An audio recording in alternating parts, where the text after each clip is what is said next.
Olá, queridos alunos! Nesse período de pandemia, precisamos ficar em casa. Mas não podemos deixar os estudos de lado. Nós do ETM sentimos muito a sua falta. Então, aperte o play, que a sua aula já vai começar. Pegue todo o seu material de estudos. Concentre-se e tenha uma boa aula. Olá, amores! Voltamos para mais uma semana de aula. Daqui para frente, nós vamos ter semanas de revisão, porque o nosso conteúdo do livro ele já encerrou. Nós já terminamos todo o conteúdo do livro. Então, para terminar, eu vou estar sempre fazendo uma revisão de algum conteúdo que já foi dado, só para que vocês possam lembrar, porque a gente sabe que os conteúdos, ele não é só para este ano letivo. Você dá esse ano, para o ano você vai ver novamente, no outro ano novamente, com um grau a mais de dificuldade para você. Então vejam só, nós vamos revisar fração. Vocês lembram o que é fração? Hein? Vocês estão lembrados do que é fração? Fração é eu pegar um inteiro e dividir em partes iguais. Aqui, ó.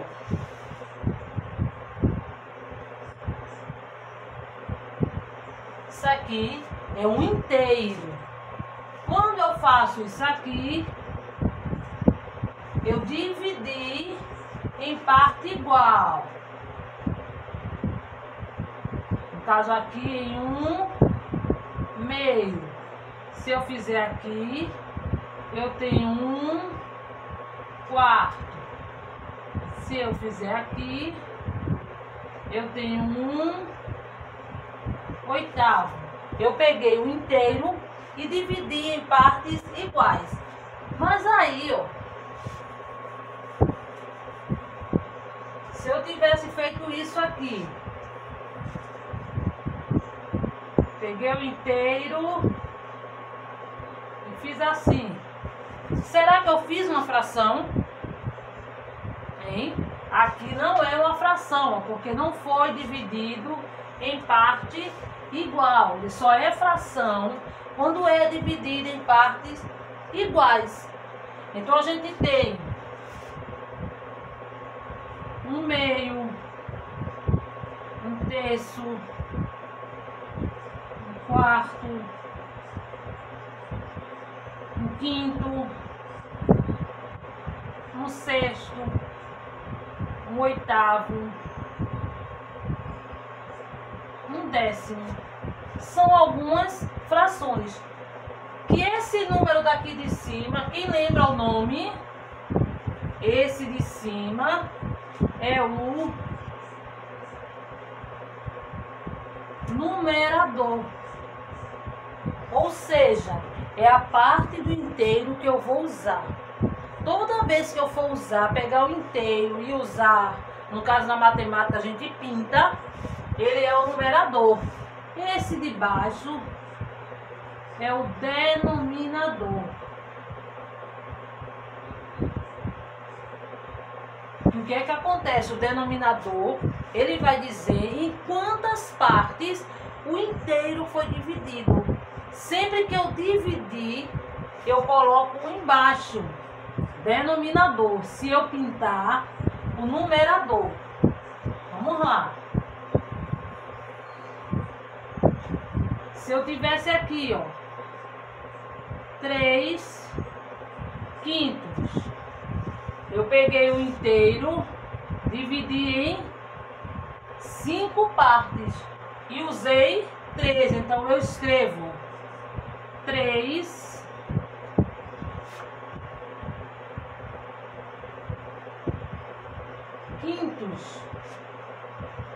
Se fosse aqui, eu peguei o inteiro, dividi em 6 e pintei 4. Então, 4/6. A mesma coisa se eu botar outro.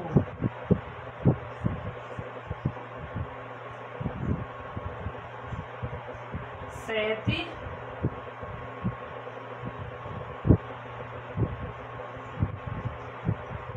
oitavos. O inteiro dividi em 8 e usei 7. Para entender fração, certo? Aí eu trouxe alguns desenhos. Trouxe aqui, ó, o mesmo inteiro, vocês estão vendo? O mesmo inteiro dividido em partes iguais. Só que aqui embaixo ele está dizendo quantas partes eu vou pintar. No caso aqui, ó, 1/6. 1/6 eu vou pintar quantos? O numerador é 1, eu só vou pintar um desenho desse, ó. Esse aqui já tem, ó, 2/6. Eu vou pintar quantos? Vou pintar 2. Eu dividi o bolo em 6 e tirei 2 fatias no outro, ó. 4/6. Eu vou pintar 4. 6/6. E agora? 1, 2, 3, 4. No caso aqui, ó, eu usei todo o bolo. Então, a mesma fração, ela pode ser dividida em várias partes, sempre partindo daquela mesma fração. Outro desenho. Aqui eu trouxe só para vocês verem. Porque eu estou falando da mesma fração, ó. A mesma fração, vocês estão vendo que tem o mesmo tamanho. Vou sair um pouquinho da frente para vocês enxergarem. Mas foi dividido em partes diferentes. Esse aqui, ó, foi dividido em 1, 2, 3, 4, 5, 6, 7. Peguei o inteiro e dividi em 7. Esse aqui, ó, 1, 2, 3, 4, 5, 6, 7, 8, 9. O mesmo inteiro já dividi, ó, em partes menores. Já esse aqui, ó, 1, 2, 3, 4, 5. Já ganhou uma parte maior. Aqui, 1, 2, 3, 4, 5, 6, 7, 8, 9, 10, 11, 12, 13, 14, 15, 16. Já ficou menorzinho. E esse, ó, 1, 2, 3, 4, 5, 6, 7, 8, 9, 10. Ó. O mesmo inteiro eu usei. Eu peguei o mesmo inteiro e fiz várias partes com ele mesmo. Então teve partes que os pedacinhos ficaram menor, teve partes que os pedaços ficaram maior, mas isso faz parte do conteúdo de fração, mostrando que para ser fração tem que ser dividido em partes iguais. A quantidade de partes, o numerador fica embaixo, porque eu utilizo o denominador, fica em cima. Vamos continuar. Aí nós temos, se botar aqui, ó, 4/6, para você representar, ó, você vai ter que fazer um inteiro dividir em quantas? 6.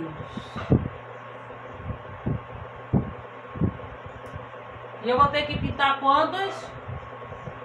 4.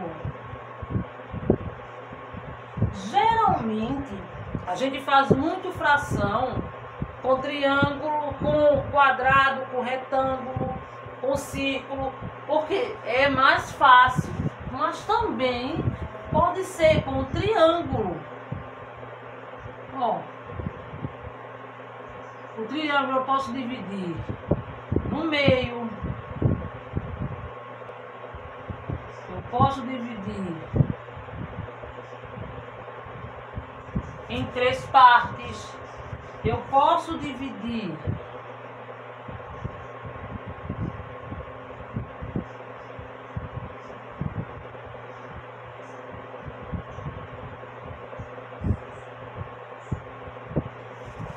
em 6 partes. porque o tamanho é o mesmo, mas a gente geralmente usa mais círculo, porque é mais fácil. Aqui no círculo, meio, quarto, oitavo,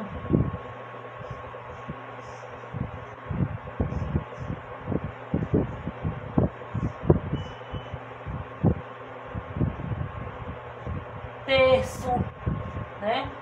O círculo, o quadrado, o triângulo, o retângulo, tudo partindo do princípio do que é fração, que é pegar o inteiro e dividir em partes iguais, para que fique mais fácil para a gente fazer.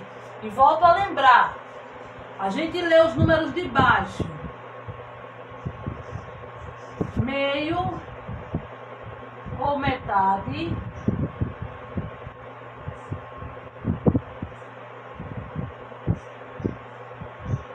a gente lê, ó, terço,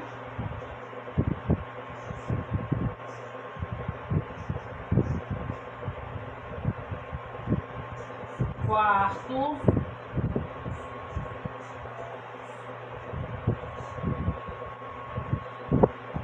quinto,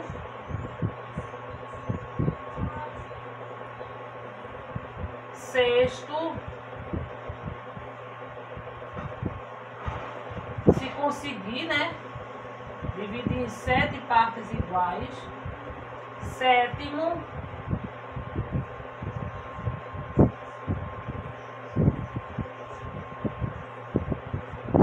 oitavo e nono. São outras partes quando a gente lê.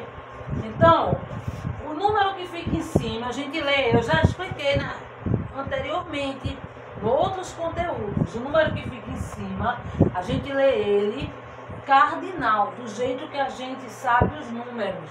1, 2, 3, 4, aqui em cima. Embaixo é que a gente lê, ó, meio ou metade, terço, quarto, porque isso aqui são números ordinais. Então lembre, quando for fazer leitura de fração, o número de cima, cardinal. O número de baixo, ordinal. Tá certo? Para isso, se entender de fato o que é uma fração. Como é que a gente divide o inteiro? De que forma a gente divide? Porque ninguém quer ganhar pouco, né? Vai dividir, é dividir igual, mas um ganha mais que o outro. Aí não é fração. Porque a fração é em partes iguais, tá certo? Pega as folhinhas aí, façam uma atividade, né? Que tá bem fácil para vocês fazerem. É apenas uma revisão, tá certo? Tchau, fiquem com Deus. Olá, queridos alunos, tudo bem com vocês? Eu espero que sim, eu espero que estejam todos bem, todos se cuidando, se protegendo, assistindo aos vídeos e realizando suas atividades. Vamos à nossa aula de hoje? Vamos lá? Na disciplina de ciências. Mas não esqueçam que eu continuo com bastante saudade de todos, esperando que tudo isso passe junto com vocês, ok? Vamos à nossa aula.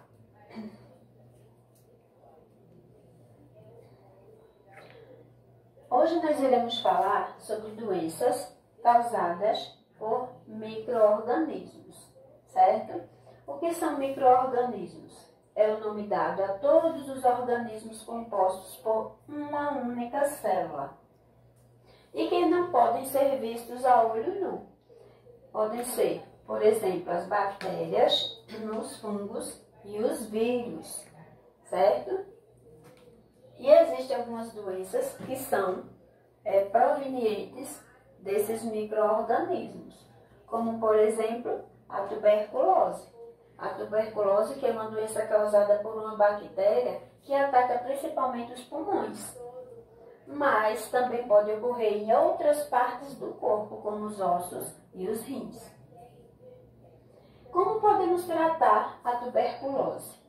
O tratamento deve ser feito por um período mais ou menos de 6 meses, diariamente e sem interrupção. O tratamento só termina quando o médico confirmar a cura total dessa doença, certo? E ambientes fechados, mal ventilados, podem favorecer essa transmissão, ou seja, é uma doença contagiosa.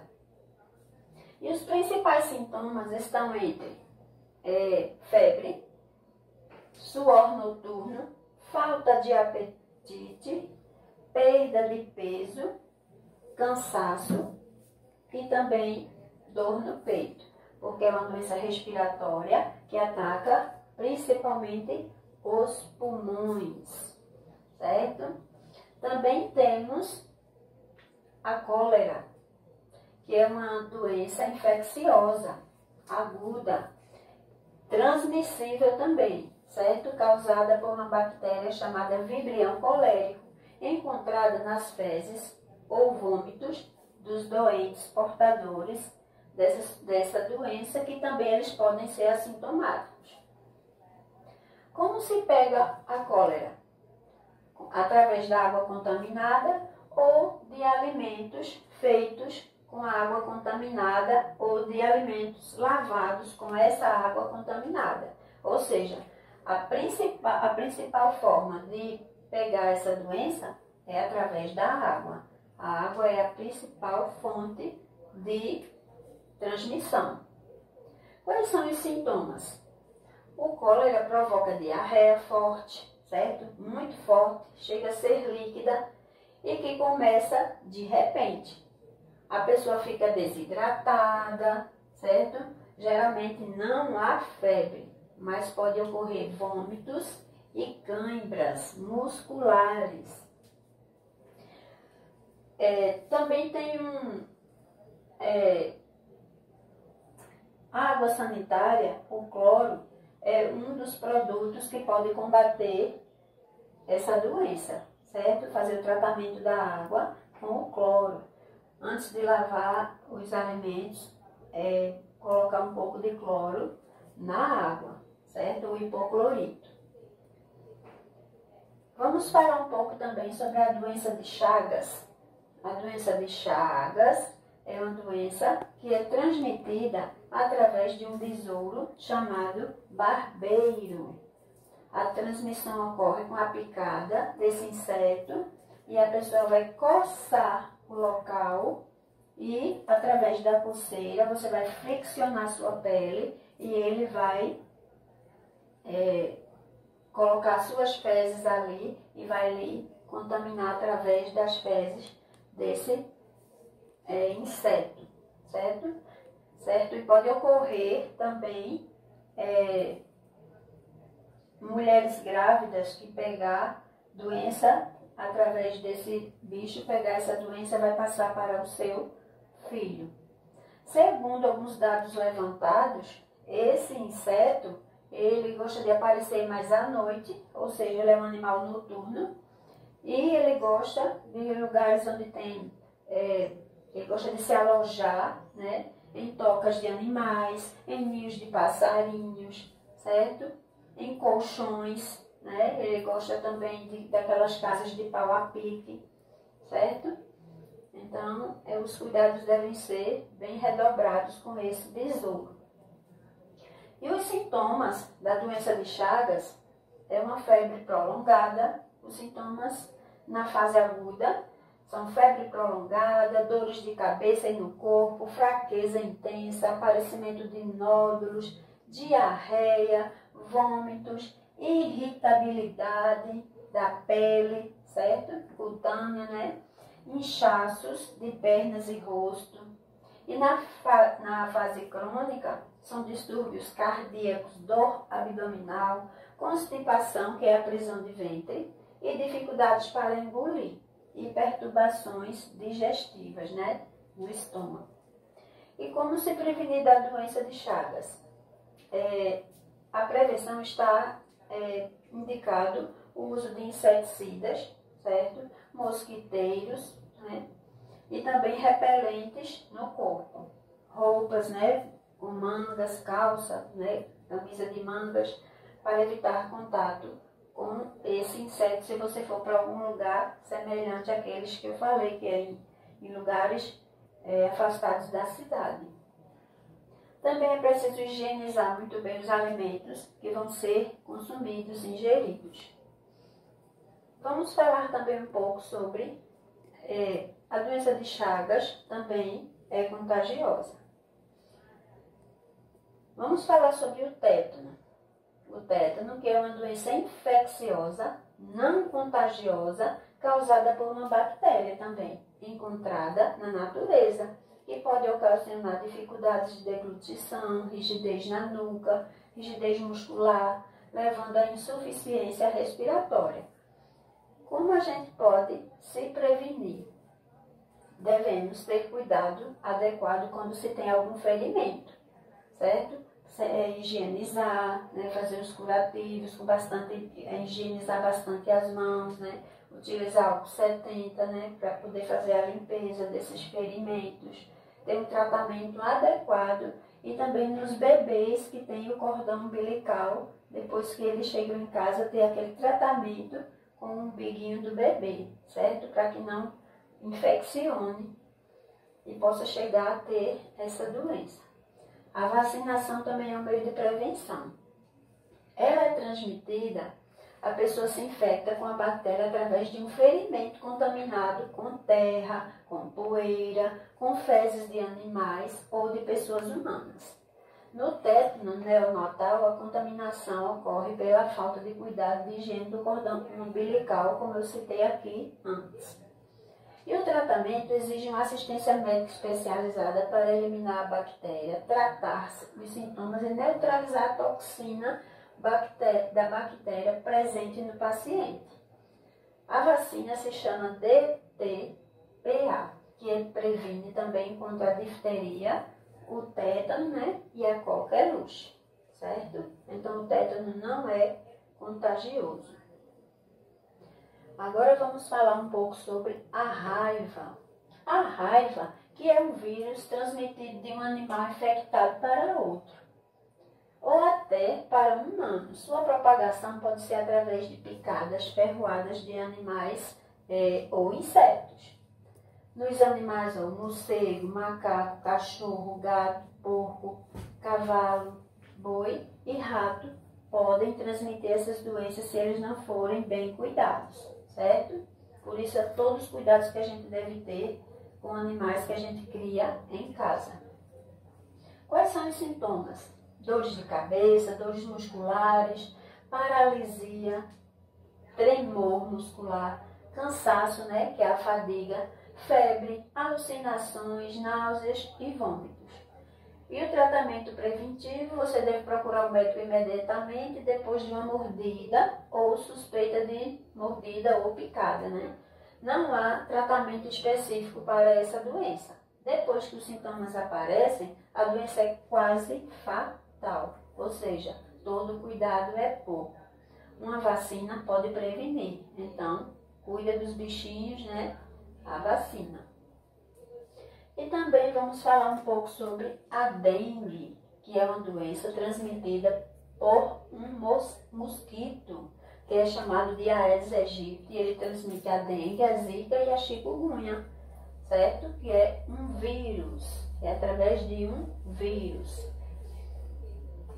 E esse mosquito, ele nasce geralmente nos quintais, na nossa redondeza. Pode ser nos quintais no seu, se você cuida, né? Pode ser no quintal do vizinho, pode ser perto de onde tiver água parada. Onde tiver água parada, limpa ou suja, ele pode nascer. Quando tem água suja no lugar e tiver aquelas coisinhas balançando assim dentro, pode ser umas larvazinhas, elas podem ser dali, pode ter um que seja o Aedes aegypti. Não quer dizer que todos aqueles ali são, mas pode ocorrer de ter um ali no meio daquelas larvas que estão para nascer e se transformar em mosquito. Como pode ser a transmissão, né? A transmissão é através da picada desse inseto, certo? Ele pode picar e você pode se contaminar e vir a ter alguns sintomas, como febre, dor de cabeça, náusea, dores fortíssimas nas articulações, inchaços, certo? Vermelhidão na pele. E o tratamento limita-se a amenizar, né, através de analgésicos, porém não tem vacina contra isso. Então todo cuidado é pouco, né? Porque se uma doença não tem vacina, aí a gente deve ter um cuidado redobrado. Agora, como a gente pode se prevenir? A gente pode se prevenir mantendo as caixas d'água limpas, as caixas d'água, né, potes, todos os reservatórios que você tem de água em casa, manter eles limpos e principalmente tampados, certo? E todo cuidado é pouco com água parada. Limpeza do seu quintal também é muito importante, porque ó, qualquer vasilhame que tiver no seu quintal e chover e ficar com resíduos de água, pode nascer um mosquito ali naquela gotinha de água dentro de uma tampinha de garrafa, ok? Então todo cuidado é pouco. O lixo deve ter o cuidado com o lixo, né, de amarrar, colocar na frente da sua casa, né, no lugar para que aquilo seja recolhido, tampado, certo? O lixo sempre tampado, ou amarrado, ou em lixeiras grandes, tampadas. As garrafas devem estar sempre de tampa para baixo, não é isso? Para poder elas não poderem se proliferarem dentro. Os vasos devem ser com areia e não com água. Devemos observar também atrás da geladeira, que às vezes fica aquele reservatório de água. Também pode ocorrer o nascimento delas, né, lá. E também nos pneus, né, gente? Pneus velhos, né, entulhos que tiverem em quintais, em terrenos baldios. Tudo isso é lugar que eles podem se proliferar, esses mosquitos. Porém, para essas doenças existe um tratamento, certo? Processos curativos. Os processos curativos podem ser através de antibióticos, que são utilizados para destruir esses micróbios. Então, é utilizado o antibiótico, que aqui está vestido como um super-herói. Então, nesse momento, ele é um super-herói para poder combater todas essas doenças causadas pelos micro-organismos. Certo, minha gente? Por hoje é só, certo? Continue em casa, né? Higienize as mãos com frequência, se cuida, se protege, tá? E ao sair, utiliza máscaras, ok? Um cheiro para todo mundo. Tchau. Até o próximo vídeo.